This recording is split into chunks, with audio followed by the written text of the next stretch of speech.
600 रुपए भावांतर देने की बात कर रहे हैं, तो आज उनके सामने है। मंडियां भी बंद कर दी हैं, ये भाव एमएसपी भी उनको किसान को नहीं मिल रहा, तो अब जवाब देना। वो ये कहते हैं कि भाई इसमें कोई किसान का नुकसान नहीं हो, ये किसान इसी चिंता में तो बैठे हैं। लेकिन आज किसान इतने 10 महीने से धरना दे रहे हैं, ये धरने के दौरान ही ये चीजें सामने आने लगी, और जब किसान घर चला जाएगा तो क्या होगा इस बात की, यही डर तो है जो किसान को सता रहा है। ये प्रदेश के अंदर मात्र 4-5 घराने हैं जो पहले इनके बाप दादा, अब ये खुद इनके आगे औलाद दादा पोता पड़पोता के लिए जो ये विरासतें खड़ी होगी यहाँ पे, जब तक ये विरासतें नहीं टूटेंगी, इस प्रदेश का भला जब तक नहीं हो सकता। इन सरकार से कितने रोजगार इन्होंने प्राइवेट 75% के माध्यम से दिए हैं, सबने मना कर दिया। मारुति ने मना कर दिया, मारुति ने बोल दिया मैं यहाँ पे जो है ना अपना वो शिफ्ट कर देंगे यहाँ पे जी। वो यहाँ पे कोई नया इंडस्ट्री नहीं लगा रहे, जो लगी हुई उसको बेचने जा रहे हैं। ट्रक्स का जो रोल है वो सबके सामने किसी छुपा हुआ नहीं है, वो चूहा बिल्ली का खेल चल रहा है। वहां थोड़ा बहुत अभय सिंह बोलते थे या मैं बोलता था, अभय सिंह नहीं रहे तो मैं अकेला पड़ गया वहां।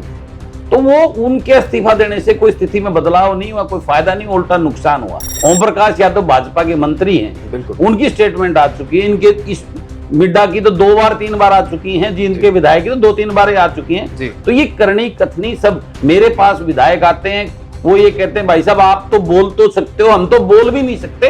रोज हम पढ़ते हैं, देखते हैं, भाषण आते हैं, मोटा पैसा जो है ना दुष्यंत चौटाला जी जो है ना रॉयल्टी के रूप में गठबंधन को समर्थन देने का उनके पास आ रहा है, तो 450 की घोषणा अपने पास से ही कर दें। आपने बड़ौदा के जो नए विधायक चुन के आए हैं भाई हमारे भालू जी, वो विधानसभा में 2 बार चिल्ला चुके हैं विधायक बनने के बाद। अब जो घोषणाएं थी, आपने घोषणाएं की थी चुनाव के दौरान, वो चुनाव के आने के बाद तुरंत वही बंद होगी। वो मैं आपकी जानकारी के लिए बता दूं, इस 75% वाले मुद्दे पर हरियाणा से कई बड़े बड़े उद्योग पलायन करने जा रहे हैं। कैसे थोप सकते हैं? सरकार कैसे किसी कोई व्यापारी अपनी फैक्ट्री लगाता प्लान, उसको कैसे थोप सकती है? उसको अपना बिजनेस करना है तो स्किल लोगों की जरूरत पड़ेगी। जो नेता जींद में रैली करके मुझे बोलना पड़ेगा, वो कंडेला कांड को याद करो ना। और जिनको आप बड़े बड़े नेताओं की बात करें, वो सारे चले हुए कारतूस हैं, सिसकती हुई आत्माएं हैं। उनकी जो ना शासक के लिए, पावर के लिए वो जो है ना एक उनकी आत्माएं तड़प रही हैं, उसके अलावा कुछ नहीं है। नमस्कार, बिंदास हरियाणा के खास कार्यक्रम सीधी बात सुरेंद्र नैन के साथ में आप सभी दर्शकों का स्वागत है। आज के हमारे इस खास कार्यक्रम के खास मेहमान है महम से निर्दलीय विधायक बलराज कुंडू जी। कुंडू साहब बहुत बहुत स्वागत है आपका। धन्यवाद। कुंडू साहब, लगातार जब से ये किसान आंदोलन चला है, आपने किसानों के लिए लंगर भी लगाया, चाहे टिकरी बॉर्डर की बात करें, रोहतक की बात करें, जहां जहां आपको आवश्यकता लगी कि किसान भाइयों की मदद करनी चाहिए, आपकी तरफ से एक विधायक के नाते, एक आम आदमी की होने की हैसियत के नाते आपने मदद की। लेकिन जिस प्रकार हाल ही में जो हालात किसान आंदोलन को लेकर बने हैं, क्योंकि जैसे जैसे समय बीतता जा रहा है और जैसे जैसे बयान आ रहे हैं, अभी हाल ही में हरियाणा के मुख्यमंत्री मनोहर खट्टर का बयान आया कि अब हम इनका इलाज जो है वो डंडों से करना पड़ेगा। अब अपने कार्यकर्ताओं को कहते साफ साफ दिखाई दी, जिस तरह का वायरल वीडियो है, कि अब इनका इलाज करने के लिए डंडे उठा लो, जेल जाना पड़े तो जेल जाओ। कैसे देखते हैं मुख्यमंत्री के इस बयान को? देखिए, एक प्रदेश के मुखिया का इस प्रकार का बयान आना, ये बहुत ही दुर्भाग्यपूर्ण मैं इसको कहूँगा जी। एक तरफ मुख्यमंत्री जी हरियाणा एक, हरियाणवी एक की बात करते हैं, सबको साथ लेके चलने की बात करते हैं। और पिछले दिनों की घटना में जो मुझे याद है, मैं आपको बताना चाहूँगा कि मार्च में एक रवि आज़ाद, एक डायनेमिक युवा मोर्चा में किसान नेता हैं, मेरे ख्याल युवा के प्रदेश अध्यक्ष हैं जी। उन्होंने एक बयान दिया था कि अपना लठ डंडा और झंडा लेके चलेंगे जी। और इस प्रकार का को उन्होंने चलाने की, मारने की, जेल जाने की बात भी नहीं बोली थी। तो उनके ऊपर हरियाणा सरकार ने देशद्रोह का 12-13 संगीन धाराएं लगाकर जी उनको अंदर किया था। लगभग 10-12 दिन उनको जेल में रहकर उसके बाद जमानत हुई थी, मात्र वो बयान देने की, सिर्फ वो बयान देने के ऊपर। और हमेशा मुख्यमंत्री मनोहर लाल जी इस प्रकार का भाईचारा बना के रखो, हमें इस बात को भाईचारा नहीं खराब हो जाना प्रदेश का, ये बयानात देते रहे। लेकिन जिस प्रकार से अब स्वयं खुद के उनके मुख से ये जो वायरल हुआ है वीडियो, जो उनकी एक मीटिंग में अपने कार्यकर्ताओं को वो इस प्रकार क्या डंडा उठा लो और जेल जाओ और ये करो जैसे को तैसा, इस प्रकार की भाषा ये एक मुख्यमंत्री, एक प्रदेश के मुखिया के मुख से शोभा नहीं देती जी इससे प्रदेश का भाईचारा खराब होने का एक खतरा है जी। तो मैं इसकी निंदा करता हूँ और मैं प्रदेश के लोगों से भी एक निवेदन करता हूँ कि इस प्रकार की बातों को नज़रअंदाज करके जी हमने अपना भाईचारा खराब नहीं करना है। जी। कुल्लू साहब, क्या लगता है आपको कि किसानों की आड़ में या फिर किसान आंदोलन के चलते जिस प्रकार प्लांटेड तरीके से जो किसानों को बदनाम करने के लिए इस तरह के जो कार्यक्रम बनाए जा रहे हैं, इस तरह की जो एक्टिविटीज की जा रही है, आपको लगता है कि ये सारी की सारी चीजें किसान आंदोलन को बदनाम करने के लिए की जा रही है? ये तो पहले दिन से ही चल रही हैं। इस प्रकार की संवेदनशील बातों से किसानों को बचना चाहिए और ये आज 10 महीने हो गए और इस प्रकार की कोई भी कोशिश जो है कामयाब नहीं हो पाई है। ये आप सबके सामने है। उससे बढ़ के अगर हम बीजेपी के मंत्रियों की बात करें, बीजेपी के नेताओं की बात करें, बहुत सारे बयान जो है वो किसानों के खिलाफ लगातार आते रहे हैं। हालांकि समय समय पर उन बयानों में संशोधन भी हो जाता है, लेकिन हाल ही में अगर मैं जिस प्रकार मैंने बीजेपी नेताओं से बात की थी तो कुछ एक के बारे में आपसे ही बात करूंगा। तो लगातार जिस प्रकार से किसान कह रहे कि आपने भी कहा कि 10 महीने से ज़्यादा का समय हो गया और बहुत सारे किसानों की मौत हो चुकी, शहादत हो चुकी है। हालांकि कुछ नेताओं की तरफ से, आप लोगों की तरफ से उनको जो है आर्थिक सहायता के रूप में कुछ राशि भी आप लोग दे के आए हो, लेकिन कुछ बीजेपी के मंत्री ये कह रहे हैं कि किसानों की शहादत नहीं है, किसानों के मर्डर हैं, जानबूझकर जो किसानों को मारा जा रहा है। कौन मार रहा है? अगर उनके बीजेपी नेताओं को ये एहसास हुआ है कि ये मर्डर किया जा रहा था, उसका जिम्मेवार कौन है जी, इस बात पर चिंता करें ना वो।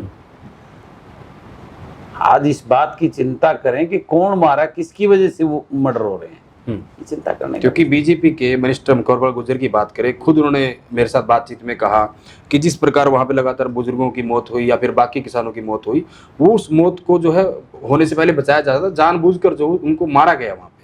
बार बार उन्होंने इस बात पे रिपीट किया उन्होंने ये चीज़ कि मैं उनको शहादत नहीं मानता। मंत्री जी के मानने ना मानने से मंत्री जी के सर्टिफिकेट की जरूरत नहीं है हरियाणा प्रदेश के किसानों को। मंत्री जी शायद बहक गए हैं, इस टाइप की जो बातें कर रहे हैं जी, सत्ता के नशे में। और वो हरियाणा प्रदेश के एक सीनियर भाजपा के नेता हैं जी, उनको सोच समझ के बयान देने चाहिए, क्योंकि वो जिस क्षेत्र से हैं उस क्षेत्र में भी किसानों ने ही उनको वोट दिया है जी। और उस किसान वर्ग के प्रति इस प्रकार की वक्तव्य देना, इस प्रकार के बयान देना, ये दुर्भाग्यपूर्ण है। वहीं हम पड़ोसी राज्य यूपी की बात करें, लखीमपुरी में जो भी वहाँ वाकया हुआ, जो भी वहाँ हादसा हुआ, उसको बलराज कुंडू कैसे देखते हैं? क्योंकि पूरे देश की सियासत गर्म इस मामले को लेके। देखिए, आज जो उसकी वीडियो आई है, वो वीडियो आने के बाद में तो कोई कहने को बचता ही नहीं। आज बलराज कुंडू नहीं, पूरा देश इस बात को जान चुका है वो वीडियो आने के बाद में ये किस प्रकार से अपना एक रोष प्रदर्शन करते हुए शांतिपूर्ण तरीके से किसान जा रहे हैं और उनके बीच में घुसकर 3-3 गाड़ियां किसानों को रोनती हुई निकल जा रही हैं। वो अपने आप में एक वाक्य ऐसा है जिसमें मैं तो ये कहता हूँ आज इस देश की सरकार, देश के मुखिया और सुप्रीम कोर्ट को इसकी संज्ञान लेनी चाहिए, क्योंकि कानून से बड़ा कोई नहीं होता जी, और उसके ऊपर सख्त से सख्त कार्रवाई करते हुए इस पे एक्शन लेना चाहिए। आप कह रहे हो कि जिन लोगों ने इस तरह की जो है काम किया या इस तरह की जो साजिश कहे हम, या फिर जिस तरीके से उनको मारा गया है, किसानों को मारा गया जो अपने बात रख रहे प्रदर्शन कर रहे थे, लेकिन बीजेपी के नेताओं की बात करें, वो तो लगातार पहले दिन से अपनी सहूलियत के अनुसार इनको खालिस्तानी बताते हैं, या फिर ये बोलते थे मुट्ठी भर किसान है, या इस तरीके से बोलते थे कि बाहर से फंडिंग हो रही है। तो मदद तो बलराज कुंडू ने की थी। क्या आपको कभी ऐसा एहसास हुआ कि मैं खालिस्तानियों के लिए लंगर की व्यवस्था कर रहा हूँ? वो तो आपके सामने रहा है जी, कि जो मैं किसान के घर में पैदा हुआ हूँ, किसान का बेटा हूँ, और मैं अपना धर्म समझकर जो भी मुझसे बना, मैंने अपना योगदान उसमें आहुति डाली। जी, तो मतलब पूरे के पूरे जो जिस तरह के बयान आ रहे हैं, इन बयानों को लेके बलराज कुंडू क्या कहेंगे? क्योंकि लगातार जैसे लगातार मैंने कहा ना कि जैसे गन्ने का भी कुछ रेट बढ़ाया, हालांकि बाजरे की बात भी लगातार कह रहे कि कुछ रुपए बोनस दिया जाएगा। तो सारी की सारी चीजें जब कुछ किसान चुनिंदा किसान मुख्यमंत्री का धन्यवाद करने आते तो मुख्यमंत्री साहब बोलते कि प्रदेश भर के किसानों ने धन्यवाद किया, और वहां पर जो लाखों किसान बॉर्डर बैठे वहां कहते कि सिर्फ मुट्ठी भर किसान बैठे हैं। यही तो चीज साफ है। आज इनकी जो जिस प्रकार की अब सामने आपने बाजरे के भाव की बात की जी, प्रदेश के सारे भाजपा के नेता, मुख्यमंत्री, विशेषकर ये हमारे प्रदेश के जो उप मुख्यमंत्री हैं जी, दुष्यंत चौटाला जी और उनके पिता श्री अजय सिंह चौटाला जी, अभी भी चौधरी देवलाल जी की जयंती वाले दिन भी जी, उन्होंने मूर्ति का अनावरण किया। मूर्ति का अनावरण किया था और उसमें बयानात थे कि ना तो मंडियां खत्म होंगी और ना एमएसपी खत्म होगा जी, और पहले भी अनेकों बयानात आए हैं बहुत बारी कि मैं उस दिन जिस दिन ये खत्म होंगे मैं इस्तीफा दे दूंगा, दे दूंगा। ये आपके सामने है ना। आज बाजरा मंडियों में 1200 रुपये बिक रहा है और ये तो आज बिक रहा है जब 25% की सरकार बोल रही है हम खरीदेंगे जी। जिस दिन सरकार का 25% खत्म हो जाएगा उस दिन तो इसका 1000 रुपये भाव हो जाएगा और 600 रुपये भावांतर की देने की बात कर रही है सरकार। इसको मिला के 1200 भी बात करें 600 1800 रुपये बनता है। बाजरे का एमएसपी तो 2250 रुपये है, तो 450 रुपये का डायरेक्ट लॉस है जी। तो ये उनको देखना चाहिए ना। आज प्रदेश के लोग देख रहे हैं तो वो इतनी बड़ी बड़ी बात कर रहे थे, इस्तीफा देने की बात कर रहे थे, किसान के साथ होने की बात कर रहे, तो कहाँ है वो? सरकार नहीं दे रही। तो आज बड़ा मोटा पैसा उनके बता रहे हैं कि हर रोज हम पढ़ते हैं, देखते हैं, भाषण आते हैं, मोटा पैसा जो है ना दुष्यंत चौटाला जी जो है ना रॉयल्टी के रूप में गठबंधन को समर्थन देने का उनके पास आ रहा है। तो 450 की घोषणा अपने पास से ही कर दें, तभी भी हम मानने कि चलो सरकार नहीं दे रही, अपने पल्ले से उन्होंने प्रदेश के बहुत बड़ा आरोप लगा रहे आप ये दुष्यंत चौटाला पर। ये तो सरकार नहीं है तो इतने जो है रोज उसमें वो आ रहे हैं, तो मैं तो उस बेस पे कह रहा हूँ। मेरे पास कोई डेटा नहीं है उनका क्या हो क्या नहीं जी। लेकिन मैं तो जो रोज विपक्ष के लोग बोलते हैं, जो घोटालों की बात करते हैं, जो सारे उसकी बात करते हैं, मैं उस बेस पे कह रहा हूँ अजूम करके। तो उनको जो है ना अब आना चाहिए आगे किसान के साथ में। किसान की चौधरी देवलाल ने तो बड़ी त्याग तपस्या की है, चौधरी देवलाल के नाम पे वो राजनीति करते आए हैं, तो कहाँ है वो चीजें आप आज दिखाएं। प्रदेश के लोग इस बात को देख रहे हैं कि इनकी बातों में कितनी सच्चाई है। ये सिर्फ सत्ता चाहते हैं या सिर्फ बातें कर रहे हैं, ये चीजें क्लियर है। अजय सिंह चौटाला का आपने नाम लिया जी। अजय सिंह चौटाला की तरफ से ये बयान भी बार बार जो है रिपीट किया जाता रहा है, आपने भी बहुत बार सुना होगा कि धरने प्रदर्शन करने से या आंदोलन करने से या पंचायतें करने से कभी कानून वापस नहीं हुआ करते। कानून वापस होंगे बातचीत से। देखो वो बहुत सारी बातें चुनाव से पहले ये क्या बोलते थे, इनकी बातें आप नहीं, आप लोगों मीडिया साथियों ने ली हैं और रिकॉर्डेड हैं क्या थी। आज अजय सिंह जी ये कहते थे कि भाई कानून में कोई कमी नहीं है, कानून वापस नहीं होंगे, एमएसपी में कोई तकलीफ नहीं आएगी, मंडियां खत्म नहीं होंगी तो हम जो है ना मेरा इस्तीफा मेरे जेब में है, इस्तीफा। तो आज वो इस बात को देखे ना, आज बाजरे की फसल है, बाजरे की फसल में 25% की खरीद की बात कर रहे हैं और जो है ना बाकी में भावांतर 600 रुपये भावांतर देने की बात कर रहे हैं। तो आज उनके सामने है, मंडियां भी बंद कर दी हैं, ये भाव एमएसपी भी उनको किसान को नहीं मिल रहा, तो अब जवाब देना वो, अब उस बात का जवाब दे। ये आपके सामने ये चीजें, तो इस बात को क्या लोगों बेवकूफ समझते हैं क्या ये जी? जिसकी बात कर रहे हैं ये उसकी पैरवी कर रहे हैं। कानून ठीक है, मैं इन्हीं बात पे फूल चढ़ाता हूँ और ये कहते हैं कि भाई इसमें कोई किसान का नुकसान नहीं हो। ये किसान इसी चिंता में तो बैठे हैं। लेकिन आज किसान इतने 10 महीने से धरना दे रहे हैं, ये धरने के दौरान ही ये चीजें सामने आने लगी और जब किसान घर चला जाएगा तो क्या होगा इस बात की, यही डर तो है जो किसान को सता रहा है। लेकिन कुंडू साहब ये तो लगातार दावा कर रहे हैं कि हम देवलाल जी की जो नीतियां रही हैं उन्हीं को आगे बढ़ा रही है, देवलाल की नीतियों का अनुसरण कर रहे हैं। हमें कभी भी ऐसा लगा कि किसानों के साथ गलत हुआ तो हम गठबंधन से बाहर आ जाएंगे। तो मुझे जरा इस बात का भी प्रदेश के लोगों को बात बताएंगे, प्रदेश के किसान के साथ गलत किस चीज को मानते हैं, गलत वो जो उसका भी व्याख्या करें जी। आज प्रदेश आपके सामने है, गिरदावरी की अभी घोषणा की है सरकार ने, की है ना, गिरदावरी की घोषणा की, स्पेशल गिरदावरी जो नुकसान हुआ उसमें नरमा की फसल है, कपास की फसल उसके अंदर ले ही नहीं रखी, उसके अंदर जो है ना मूंग और जो है बाजरे की फसल को लिया है। जो हमारे इसमें जो 70% जो है प्रदेश के अंदर नरमा कपास है जो बिल्कुल बर्बाद हो चुकी है, 100% बर्बाद, वो फसल बर्बाद। हमने भी इस तरह की काफी कवरेज की तो ये उसका उसके अंदर गिरदावरी के अंदर उस फसल का जिक्र ही नहीं है। तो कब बर्बाद, किस बर्बादी को किस उसको मानते हैं? चौधरी देवलाल जी तो सब कुछ भगा के किसान के जरा से नुकसान पे ऊपर 10 महीने से प्रदेश का किसान सड़कों पे है। और अजय सिंह जी को कब समझ में आएगा बर्दाश्त करूँ? ये मेरी समझ से बात, वो तो लोगों को वही बता सकते हैं, उनकी अपनी उसके अंदर क्या है वो बताएं। आप हरियाणा विधानसभा में मेंबर हो जी, और महम की ऐतिहासिक सीट से चुनकर गए जी, आपके ही साथी हैं कृष्ण बेटा जींद से विधायक है जी, तो वहां का वाक्य मैं आपसे साझा करना चाहूंगा कि किसान वहां पहुंचे और उन्होंने अपनी पगड़ी उतार कर जो है विधायक के पैर में रख दी जी। कि हमें बचाओ, हमारा न्याय करवाओ। बलराज कुंडू आखिर किस तरीके से मदद करें किसानों की? देखिए, बलराज कुंडू एक किसान का बेटा है और मेरी हर सांस, हर लम्हा मैं अपने उस किसान के साथ हूं और उसके दुख दर्द में साथ हूं। आज क्योंकि मैं विपक्ष का विधायक हूं, मैं उनकी आवाज़ बनकर उनकी आवाज़ को सरकार तक पहुंचा सकता हूं, चिल्ला सकता हूं, रो सकता हूं, लेकिन मैं करने में तो सामर्थ्य नहीं। लेकिन फिर भी जितना मेरे से बनता है मैं अपने लेवल पे भी जो कोशिश करता हूं, कोई ऐसा ज़्यादा उसके केस आता है तो उसमें मैं अपनी तरफ से जो मेरे से भगवान ने मुझे जिस काबिल बनाया है मैं उसकी मदद करने की कोशिश करता हूँ। इस सरकार को उनके तकलीफें और उनका जो हक बनता है उसके लिए उनके बार बार जो है ना उनकी आवाज को उठाता हूँ। यही एक जनप्रतिनिधि का काम भी होता है।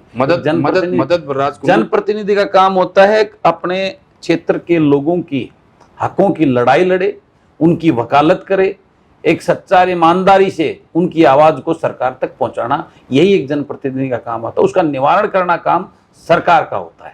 बलराज कुंडू जब से चुनकर विधानसभा गए वे मदद तो उस समय भी कर रहे थे जी, लेकिन लोगों ने तो ये भी कहा कि जिस प्रकार एक निर्दलीय विधायक होते हुए बलराज कुंडू लोगों की मदद करे, चाहे वो किसान हो या किसी भी वर्ग का हो, तो बलराज कुंडू को दबाने के लिए उनके घर रेड मार दी कि बलराज कुंडू को दबाया। बात नहीं, ये चीजें चल रही हैं उस चीज से।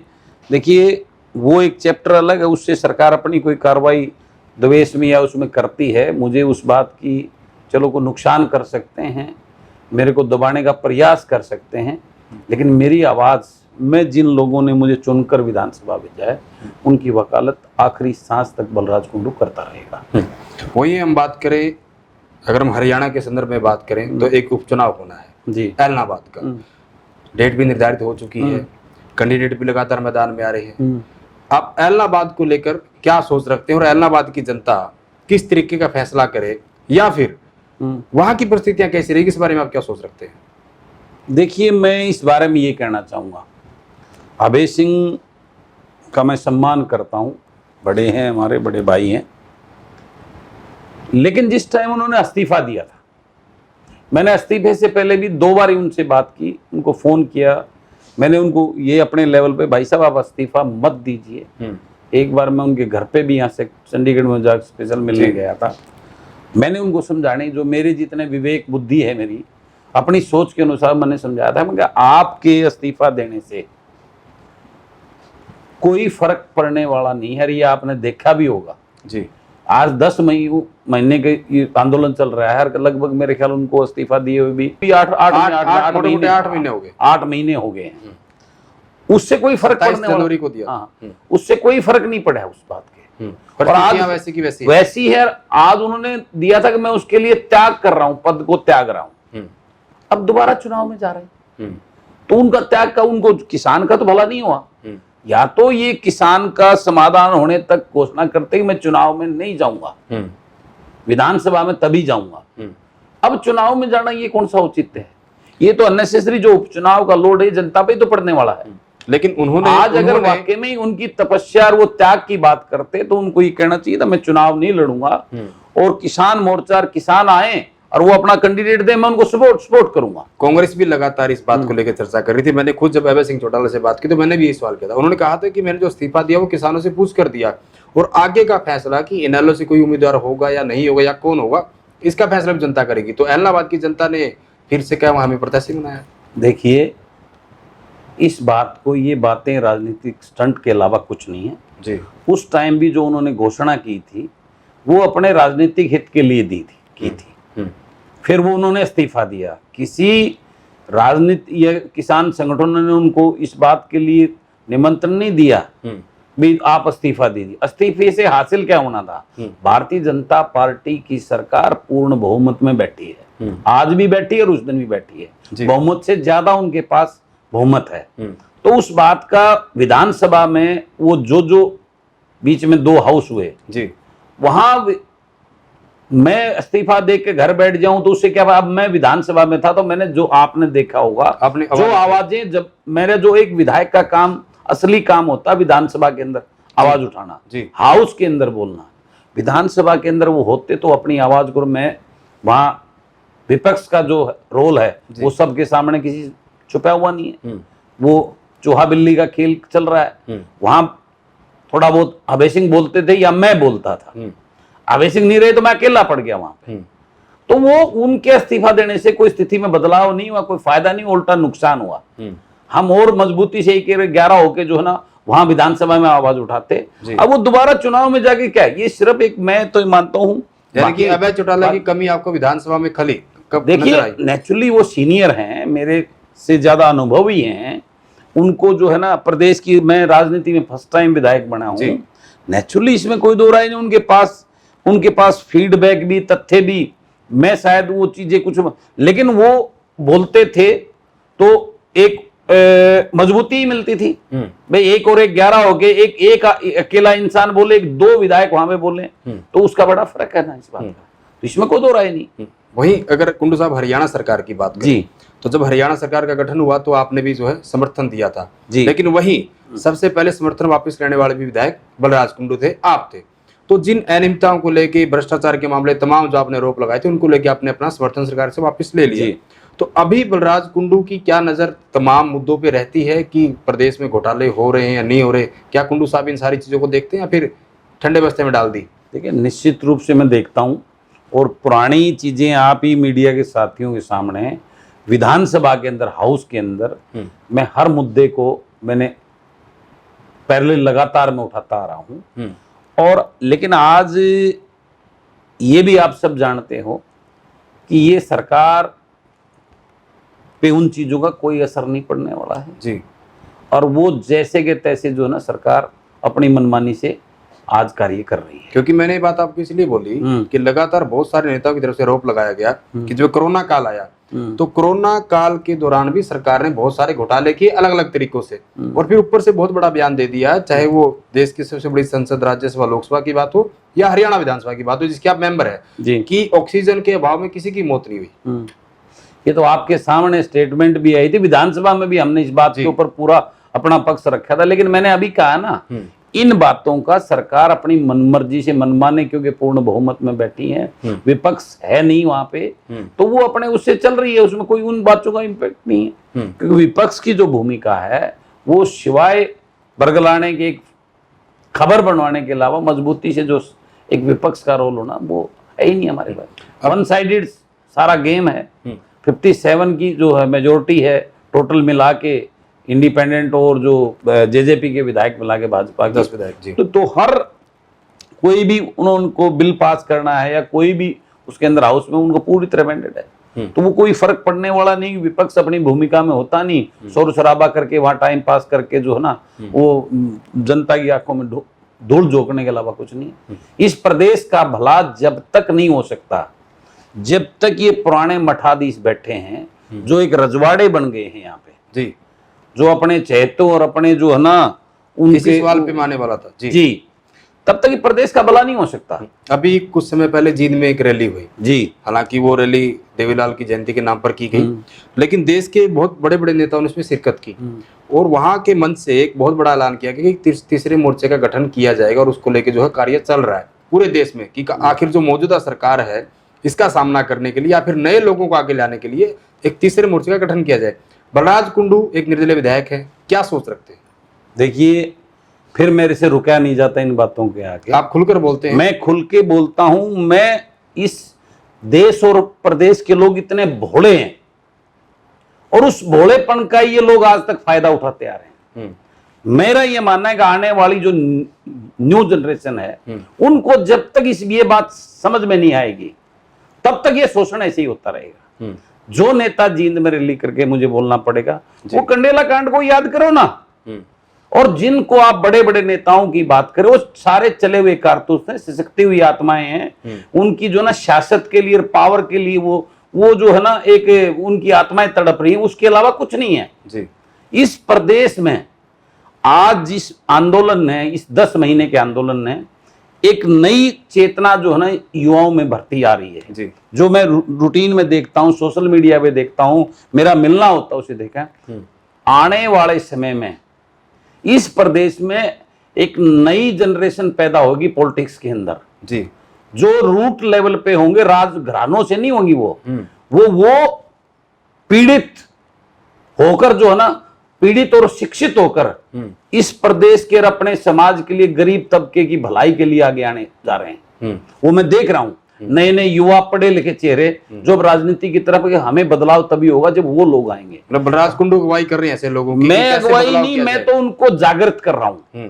और आपके माध्यम से मैं, जब तक इस प्रदेश का युवा ये अंधभक्तपना छोड़कर, ये प्रदेश के अंदर मात्र 4-5 घराने हैं जो पहले इनके बाप दादा, अब ये खुद इनके आगे औलाद, दादा पोता पड़पोता के लिए जो ये विरासतें खड़ी होगी यहाँ पे, जब तक ये विरासतें नहीं टूटेंगी, जब तक इस प्रदेश का युवा, वो राजनीति में पढ़ा लिखा युवा, जो चेतना जिसके अंदर एक नई जागृति और एक नई उमंग हो, जिसके अंदर ईमानदारी से जो अपने समाज और अपने प्रदेश के भलाई के लिए जो आगे इसमें आए, तब तक भला नहीं होगा।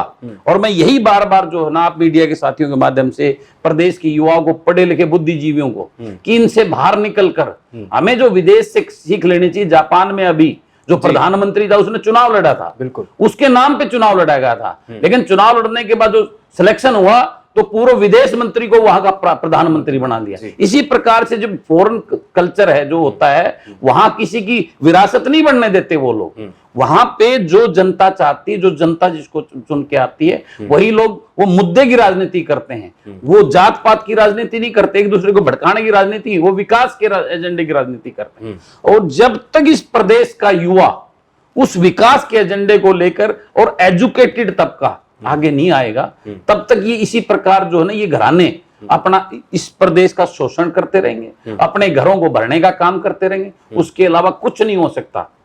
प्रदेश के युवाओं का आपने जिक्र किया जी, आपने विधानसभा में वो मुद्दा उठाया था जी। सरकार जिस प्रकार लगातार कह रही है कि युवाओं के लिए जो है रोजगार के अवसर दे रहे हैं, रोजगार प्रदान कर रहे हैं, लेकिन जिस प्रकार भर्तियों की बात करें, पेपर की बात करें, पेपर लीक हो जाते हैं, इस तरह की चीजें हो जाती है, लगता है कुंडू साहब को कि प्रदेश के युवाओं को सही रूप से रोजगार मिल पाएगा? रोजगार कहाँ बचे हैं इस प्रदेश में? पूरी तरह निजीकरण हर चीज का होता जा रहा है। आप मुझे बताइए ना, आज 7 साल की सरकार होगी खट्टर साहब की, इसमें एजुकेशन के लिए क्या किया? युवाओं को आगे बढ़ाने सबसे बड़ा रेवोल्यूशन आ सकता है वो एजुकेशन से आएगा। एजुकेशन में क्या, स्कूलों को बंद कर रहे हैं, नई चीज को लाके नहीं दे रहे, कोई इंडस्ट्री नहीं आई, कहां पे देंगे रोजगार? क्या चीज पैदा हुआ है 7 साल के अंदर, शिवाय इस प्रदेश को कर्जे में डुबोने के? डे बाय डे कहां से शुरू हुआ था? 80,000 करोड़ के करीब का वो कर्जा था जी। आज वो 3 लाख 3.5 लाख पे पहुंच चुका है। डे बाय डे इस प्रदेश को कर्जे में डुबाने के अलावा इस सरकार की उपलब्धि तो बताओ मुझे। वो स्पेशल बिल लेके दुष्यंत चौटाला कह रहे हैं कि 75% आरक्षण जो नौकरी में कहां देंगे मुझे ये तो बताइए। मैं आपकी जानकारी के लिए बता दूं, इस 75% वाले मुद्दे पर हरियाणा से कई बड़े बड़े उद्योग पलायन करने जा रहे हैं जी। मैं आपकी जानकारी के लिए बता रहा हूं। वो चीजें जब तक आप उद्योग प्राइवेट है, ये कैसे थोप सकते हैं? सरकार कैसे कोई व्यापारी अपनी फैक्ट्री लगाता प्लांट, उसको कैसे थोप सकती है? उसको अपना बिजनेस करना है तो स्किल लोगों की जरूरत पड़ेगी, स्किल लोगों के लिए। इन्होंने कौन सा स्किल, सिर्फ कागजों में स्किल डेवलपमेंट की बात करते हैं। कितने बच्चे स्किल कर दिए इन्होंने, बताइए मुझे आप। ये टोटली का टोटली आईवास के अलावा नथिंग, अपने स्वार्थ के लिए इन्होंने इस 75% के चक्कर में यहां से इंडस्ट्री जो आ रही थी वो बिल्कुल नई इंडस्ट्री बंद हो चुकी है और पुराने बड़े बड़े जो यहां पे इंडस्ट्री वो यहां से पलायन करने की तरफ है। मैं इस बात का आपको पूरे तथ्य और प्रूफ के साथ बता सकता हूं। आप आइए, वहां बड़े बड़े उद्योग, नया कोई उद्योग नहीं, बस पूछिए ना, पूछिए इन सरकार से कितने रोजगार इन्होंने प्राइवेट 75% के माध्यम से दिए हैं। सबने मना कर दिया, मारुति ने मना कर दिया, मारुति ने बोल दिया मैं यहाँ पे जो है ना अपना वो शिफ्ट कर देंगे यहाँ पे जी।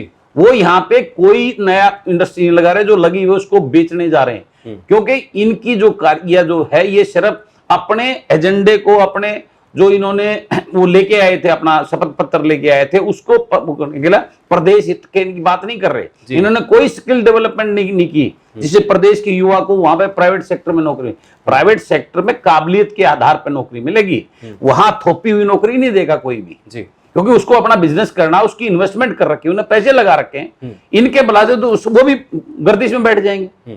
तो ये सब आईवास है, लोगों को बेवकूफ बनाने की बात है, और इस बात को प्रदेश के युवा को समझना होगा।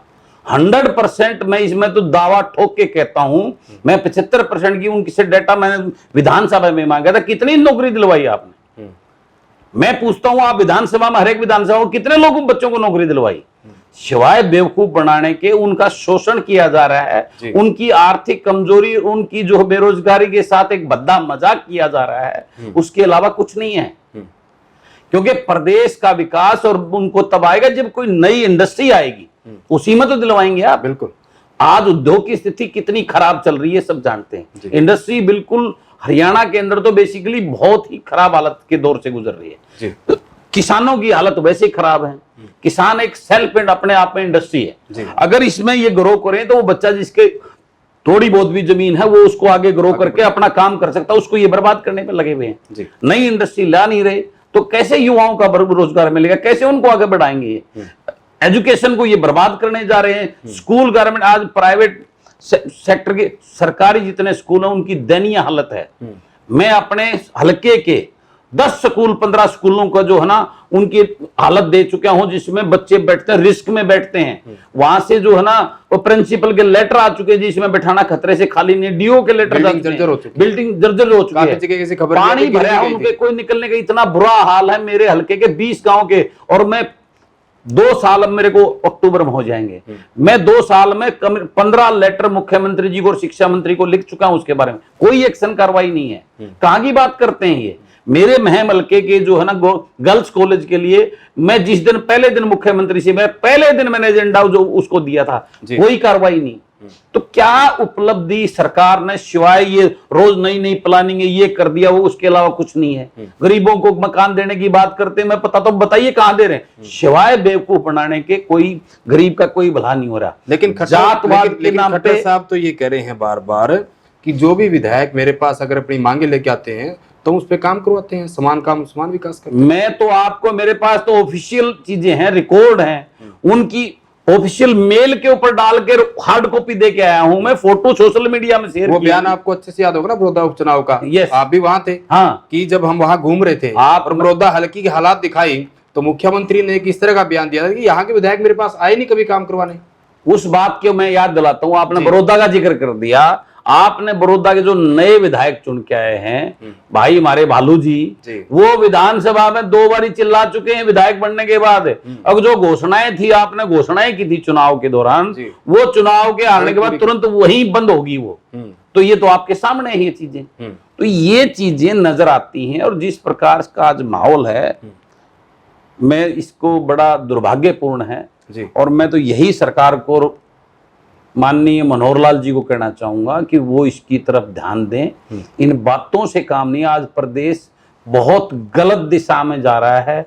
प्रदेश का युवा अपराध की तरफ भाग रहा है, क्योंकि उसकी हालत ऐसी होगी। ये प्रकृति का नियम है जी, जब आराम से कोई चीज नहीं मिलेगी, जब वो भूखा मरेगा तो वो छीन के, ये प्रकृति का नियम है इसमें। आज प्रदेश के अंदर युवा, क्योंकि उनको रोजगार नहीं है, घर की आर्थिक हालत ठीक नहीं है, उनको कुछ नजर नहीं आ रहा है सामने, तो आज लॉ एंड ऑर्डर अपराधीकरण जो है ना इतना ज्यादा बढ़ रहा है। हमारा युवा वो गलत चीजों में इसलिए पड़ रहा है कि वो हताश और बेबस है। बिल्कुल हताश और बेबस है वो। कोई जानबूझ के बदमाशी में, गलत धंधों में नहीं जाना चाहता, वो हताश और बेबस होकर ही जो ना इन चीजों को की तरफ अट्रैक्ट हो रहा है जी। पर जब तक जिएंगे कम से कम अपनी जिंदगी तो जिएंगे, बिल्कुल, चाहे वो छीन के जी हुई जिंदगी है। तो इस सोच के साथ बढ़ रहा है। आज प्रदेश का लॉ एंड ऑर्डर बहुत गलत और बहुत बिल्कुल खत्म हो चुका है जी। तो प्रदेश को, सरकार को इनकी चिंता करनी चाहिए, और खाली बातें नहीं, धरातल पे काम करने चाहिए। आज